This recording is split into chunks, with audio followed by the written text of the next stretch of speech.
Coming to you live from the Business Radio X studio, it's Franchise Marketing Radio, brought to you by IDS, an award-winning digital marketing agency that delivers integrated marketing solutions for franchisors, franchisees, and franchise development teams.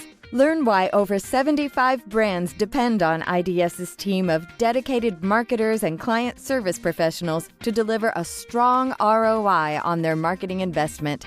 Go to idsfranchisemarketing.com for a complimentary digital audit and consultation. Well, thank you. I'd like to thank IDS for their support as always. And we have a special guest today. I'm really excited to get into a conversation. We're talking with Steve Heeley. He is the CEO of Pokeworks, Pokeworks restaurant brand here in the U.S. and maybe some expansion plans we'll talk about. But wanted to introduce you to the show. It's great to have you, Steve. Great to be here, Rob. Thanks for having me. You got it. You got it. So, the first question I love to start with guys like you is, with a long career like you've had, how did you wind up where you are, and what does it look like for your future? What are your plans for Pokeworks? I started in the restaurant business when I was 14 years old. So I started as a dishwasher, worked in restaurants all through high school and college, and I kind of fell in love with the business. So I've been fortunate and had the opportunity to work with a number of great people and great companies over the years. And, I just was always hungry to learn more, and kind of hone my craft. And so because I've had experiences working with some great people and great companies, I've, just always looked to hone my skill sets and experience. And so I've gotten exposed to a lot of great people and great talents, whether it's operations, marketing, finance, on the investment side. So I've been really fortunate that I've had that opportunity to work with great people and learn a lot over the years. Yeah, and I've just, in meeting you briefly before we had a chance to do this, I know that one of your strengths is, strategic thinking and innovation, and you're at a point with your brand now where you're really starting to ramp up your growth. And you've done a few of these now, right? Of these location launches and growing. But how do you, as a CEO of a brand like that, what are some of the key ingredients that enable you to, I guess, both launch quickly and successfully and then be able to grow a location fast? Sure. Well, the founders of our company did a great job with the concept, with the brand, with the food. They perfected what we call Poke Your Way, which is total customization of poke bowls. Prior to that, poke bowls were served a la minute, prepared. And so the founders really created a great brand and a great concept. So what we've looked to do is just enhance that, continue to innovate it. Poke has gone mainstream. There was, a perception 4 or 5 years ago that maybe poke was a trend. It was a flash in the pan. Well, fast forward to today, poke is now a clear category in fast casual. You can find poke restaurants anywhere in the US, any town, any city, and around the world. It's a uniquely American product. And the great news is that particularly younger consumers, they have embraced poke. They love to eat poke. It's part of their regular rotation of what they want to eat in their restaurant visits. And so the potential for the number of consumers that want to eat poke is continuing to grow. And it's become accepted and fairly commonplace now. So, our mission is really to bring our high quality poke food and experience. We called it, share happiness to consumers throughout the U.S. and potentially the world. And so, we're on that path, and we're building the team and the group of franchise owners and all of that to be able to realize that vision. Yeah. I thought I saw something about expanding into Canada. What does that look like for you guys right now? Yeah, we're very fortunate. We partnered with a great group in Canada. They're going to be our master franchisors there. So their plan is to open 50 stores over the next 10 years. George and Alex, our partners there, are very successful restaurateurs, very successful developers. They were responsible for bringing Firehouse to Canada, launched that successfully, grew that brand. And so they understand the market. They're fantastic operators. And so, we couldn't have found a better partner to launch in Canada. So we've started to look at international as a growth strategy. We currently have Pokeworks in Mexico. We opened in Taiwan this last year. So kind of our entry to Asia. We think that could potentially be a great market. And then we're going to be launching in the Middle East this next spring. We have a partnership with a company called Talabat. They're the biggest delivery company in the Middle East, and they're now opening their own virtual kitchens. So we will launch in the Middle East as a virtual brand. Ultimately, we'd like to have brick and mortar stores there, but this is a great way for us to launch in the market with a great partner and get brand exposure and see how the consumers in the Middle East respond to Pokeworks. Interesting. Yeah. So Right. that model you just mentioned, is that something you would do here or anywhere else? The virtual model, is that something that is an enhancement just for that market, or is it something that might work everywhere? Well, I think the definition of restaurants is being continually redefined, and virtual kitchens are now restaurants. And for the consumer, when they're ordering for takeout and delivery, they don't really know, and I'm not sure they care if it comes out of a brick and mortar restaurant or it comes out of a virtual kitchen in a warehouse, right? So we do operate virtual kitchens today. We have partnerships with third parties like DoorDash that operate virtual kitchens. We have some franchisees that operate virtual kitchens, and we just recently opened a company operation on virtual kitchens. So we're continuing to study that space and look at that as a potential expansion vehicle for us. And it's really about how do we reach the consumers where they want to meet us, right? I think the consumer has redefined how they want to use restaurants, how they define convenience. And so it's about meeting the consumer where they're at and where they might be heading. So yes, we're looking at that as, a potential way of growing the brand and meeting those consumers. Yeah.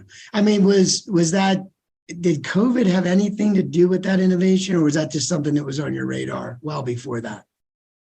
Well, I think we all know COVID accelerated what was already a trend in the restaurant business. So prior to COVID, people were ramping up their usage of third-party delivery, online ordering, all of those things.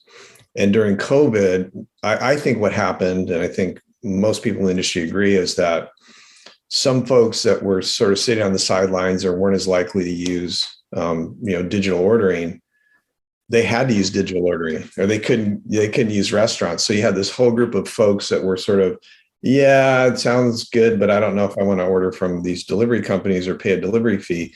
Now the circumstances of COVID created this whole new set of users who said, wow, I kind of like this.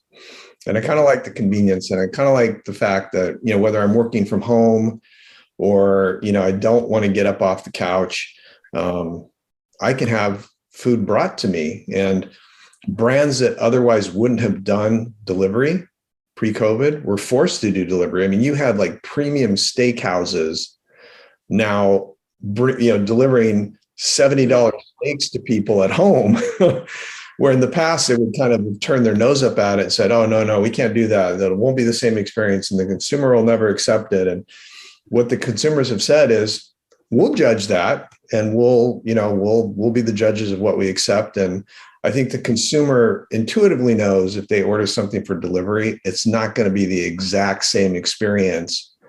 In the steak example, you're not going to get it on a sizzling platter, right? So right. It certainly accelerated the adoption and use of digital ordering. Yeah. And it feels like an opportunity too. Like you said, people are buying differently. They're experiencing differently. We all do that every day with technology. It's like, why did I do it that way so long when I could have been doing it this way? Sure. And I think you're right. COVID kind of forced some folks to change a little. And now they're saying, hey, I wouldn't mind that, or that worked out all right. So that's pretty amazing. So going back to the marketing a little bit, you have Poke, which is a unique product, right? Mm-hmm. You have some unique ideas about expansion. And I also read a little something about, you guys do and I think there's a little of a community outreach strategy, but the fundraising that you guys do, tell me a little bit about how that impacts marketing. Yeah, I mean, I think a lot of marketing is local marketing. So, we're 70 restaurants today. So we're not a huge brand.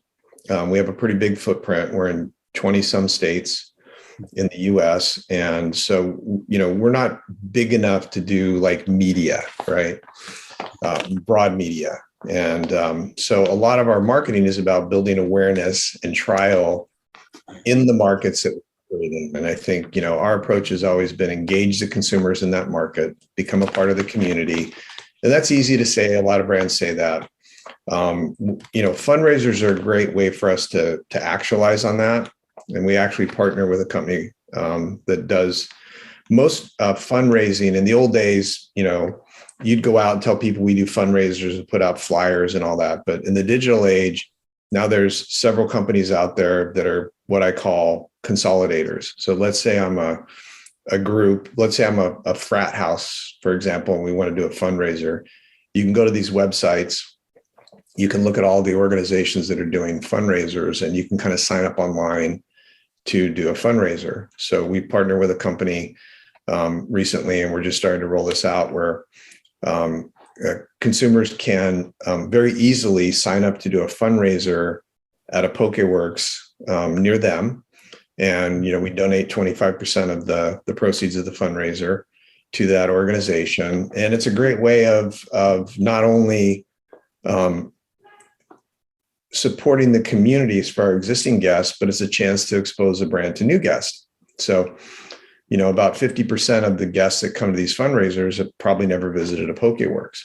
So it's a great way of doing good and giving back to the community while exposing the brand to consumers that might not have otherwise tried Pokeworks. So that's just one of the things we do sort of on a community basis. Our franchise owners are fabulous in their communities on, really being involved and really supporting their individual communities. And we encourage that and really like our franchise owners to be, and they live in those communities. That's what's great about being a franchise company is that our franchise owners have a stake in their communities. They live there. They're part of the community. They operate in the community. So the more that they engage that community in ways that feel genuine to them, it's super valuable. I mean, to have that ethos as a company.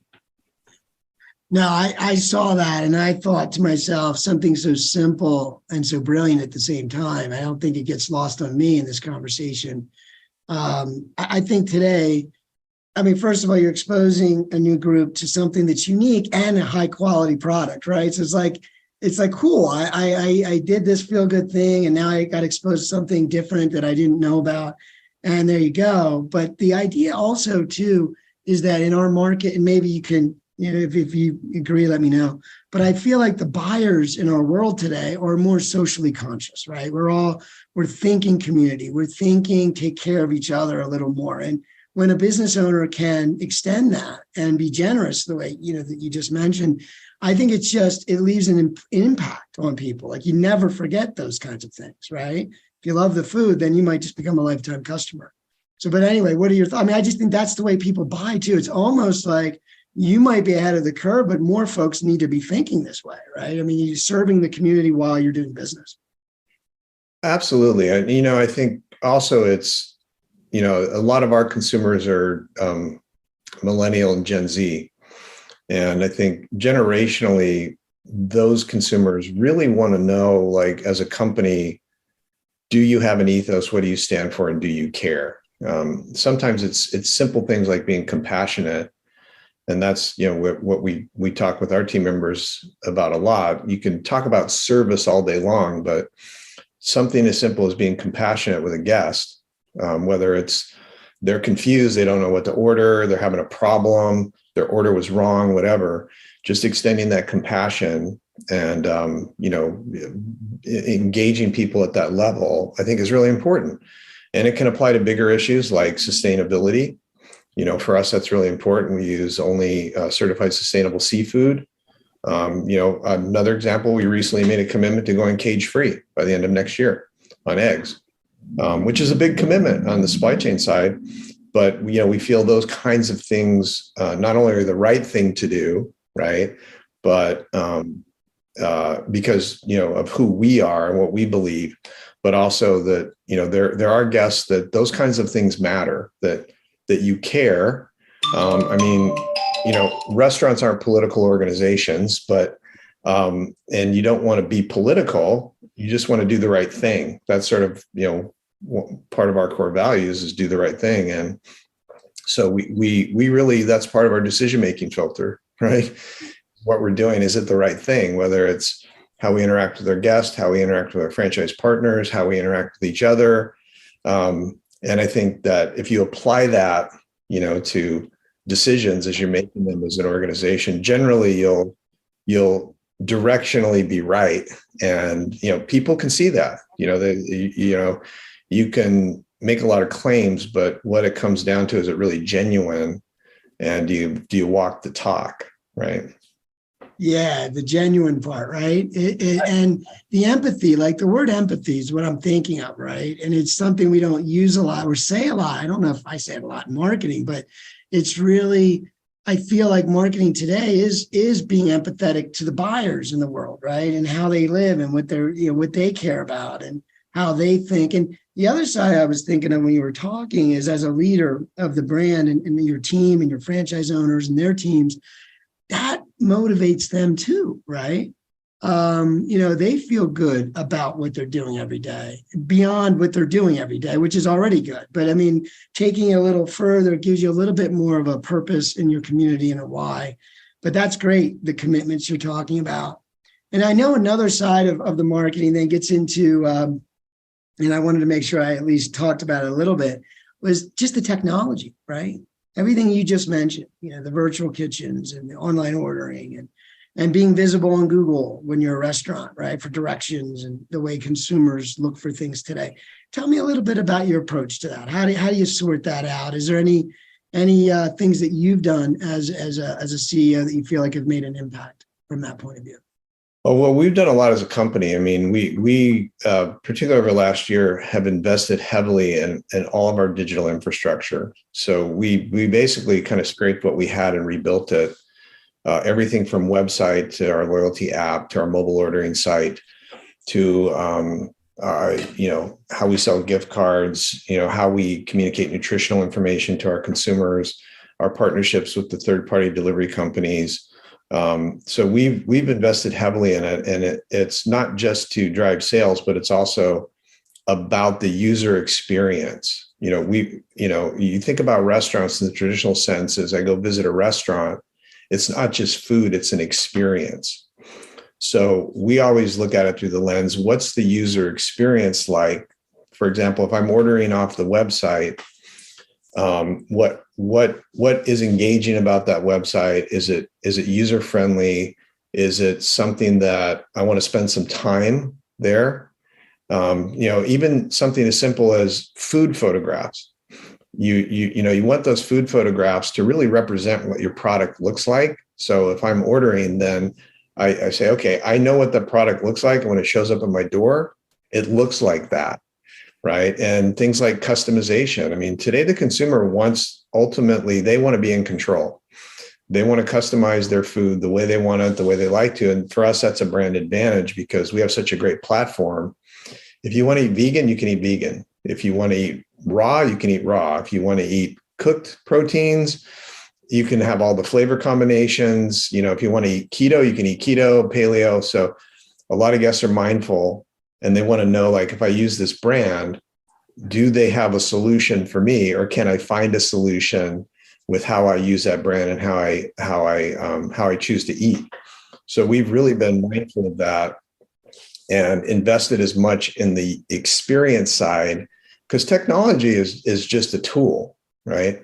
What you want ideally is for it to be as seamless and user friendly and represent your brand as much as possible, because you can go out and create a website and get on the third-party delivery platforms, but what's the experience like to consumer? And what happens if something goes wrong? I mean, we have a full-time customer support team that if you have any issue, they respond. If we get a bad review on social media, they reach out to that consumer. We monitor all of our social media channels daily. So it's being in touch with not only that we have a great platform, but as we get feedback, we're aware of that and we're reacting and responding to our guests to ensure that, you know, we deliver on the promise. Wow. That's really good stuff. I got to say, like, it's really dialed in what you're saying. I mean, and as a consumer, I know that because like when things are easier, and I'm a tech guy, I am, and I live in the world of tech and software and I enjoy it. Yeah. But like when something is easier and it works, I become loyal to it. Right. I mean, assuming things are constant, like I like the food, but you know, it sounds like there's a lot of flexibility there too. But I mean, point is that is so true. And when someone has that good experience, they stay connected to that. We're in such a busy world. We only have we have more than choices than we have time for. So it is that, right? It's that experience that says, I can repeat this. This works. It was a good experience. And yeah, technically there's a lot going on in the background, but on the front, it's just simple, right? Right. And yeah, amazing stuff. And I think that is so key to again, we've been talking about marketing, growth, right? All that in order for a franchise owner to be successful, that's the kind of stuff that just helps, right? Helps those customers become loyal and stick. So that's amazing. And I appreciate it gives us and our franchise owners the opportunity to build on that and to optimize it, right? So there is commercial value in that. It's not, we want to have a great guest experience, but we also want to optimize all the opportunities to serve our guests in the ways that they want to use a brand. So we're constantly looking at, I mean, we're doing a test with kiosk ordering. And I'm not saying we're going to have kiosks in every Pokeworks, because there's some guests that come in and they like to go through the whole experience of going down the line and customizing their bowl and all that. There's other guests that come in, regular guests, they know exactly what they want. And so for them, they'd rather just go to a kiosk, which is, really a wonderful user experience, order their bowl on the kiosk, they pay, their credit card stored, and they're done. They pick up their bowl and they can go. And there's a lot of folks that actually prefer that, to having to wait in a line and, go down and interact and all that. So it's just one way we're looking at how do we meet how does technology meet people? And so, we're always looking at that intersection and how do we, constantly improve and innovate around meeting that intersection between technology and people. Yeah, I was just, when you were telling me about the kiosk, I'm thinking of some of the long lines of different places I've been that would have been handy because I'm that guy. I'm the guy that says, I get the same thing every time, pretty much. And so exactly, right? If I have that opportunity to order a kiosk, I mean, there's a restaurant here that I use frequently that I like probably once a week. And I'll use it for dine-in, like if I'm meeting somebody for lunch or that, but man, I love it. I can just, either order online or they have kiosks. I can go in. I don't have to wait in the scrum of the line. And, I order my lunch, do some email, 6 minutes later, my food's ready. Boom, I'm gone. So for me, that works great. Totally. And marketing is all about meeting people where they are, like you said, right? Knowing that there's a lot of different choices today. And I think more consumers are becoming more flexible, meaning they're looking for more options, right? They're expecting more options. They, you know what I mean? And it sounds like you guys are constantly pushing the envelope and testing and figuring out what do they want, right? So that's so key. So listen, we're approaching the end of the episode. I want to make sure that we have a little additional time here just to kind of, is there anything you wanted to leave with the audience? Guys like you, when I get a chance to talk to you, I know that you're around a lot of great people. You've had a lot of great experiences, but is there any guiding principle or one thing that you and your team kind of think about a lot that helps you, drive and grow and be successful? Yeah, what I've learned in leadership roles is, you have your business plan and you have your goals, and most companies are looking to grow. What I've learned that sort of some fundamentals are one, particularly as a CEO, you really want to surround yourself with the right people in the right seats, right? And either folks that, I don't know everything for sure. I'm a generalist. I know a lot about a lot of different areas, but I want to make sure that I have the right talent around me, given the resources that I have, and look to find folks that complement, skill sets I lack or that the organization needs, right? So, building talented teams, but also within the framework of, I think it's important that, as leaders and as companies, that you have a sense of who you are. And, we have a set of core values at Pokeworks, for example. And what I've learned is if you find people that share your core values, those people are going to be happy, successful, and they'll be a great fit. If they're not a fit for the core values, it doesn't mean they're bad people. There's probably another company out there that has different core values that'd be a great fit for, but it never seems to quite work well if they're not a good fit for those core values. So being aware and clear of what are your core values, either as a leadership team or an ownership group, and being true to those, whatever they are, right? They're not good or bad; they just are what they are, and ensuring that as part of your process of building your organization, even franchise owners. If you find franchise owners that are a good fit for core values, the same principle applies. You'll have a much more cohesive relationship, and it'll be easier to, as you go through the ups and downs, that everybody is sort of thinking in the same way about what's important and what they you hold near and dear. Yeah, no, that's Fortune 500 consulting. You know what I mean? Like, no, first of all, having them, right? Having the core values, defining them well, and then communicating them well. And then you are able to build a team around you and a culture around you where people are, thinking and pulling in the same direction. And it is malleable, right? As things come at you and come at your employees, they apply that sort of filter, right? Yeah. And honestly, that is the franchise world. At least for the good brands, right? If you're a franchise owner, if you're looking at considering becoming a franchise owner, that's the power of it, is that you're backed by this platform, this foundation that has those things that might seem, oh, we'll get to it later. No, you need to do it in the beginning, right? Like if you're not thinking that way and you build a whole team around you, it might be too late, right? It can be very difficult to undo if you don't already define your core values and have the right team based on that around you. So that's amazing. Listen, is there anywhere if folks are interested in the business or obviously in the restaurant, is there a website you'd want to share with the audience? Yeah, www.pokeworks.com. And we do have a franchise portion of that website, which provides some great information about the brand and about if you're interested in being a franchisee. It's information rich. And, we are just really starting to ramp up our growth, at 70 restaurants. There are huge areas of the country that we're looking to connect and form partnerships with great franchise owners. We're really looking to penetrate, probably the top 30 metros in the US. And so there's a lot of opportunity for us. So we're actively looking for, great franchise owners that want to partner up with us. And we've got a team that's ready to engage and respond and answer questions or take people on a journey if they want to explore franchising with Pokeworks.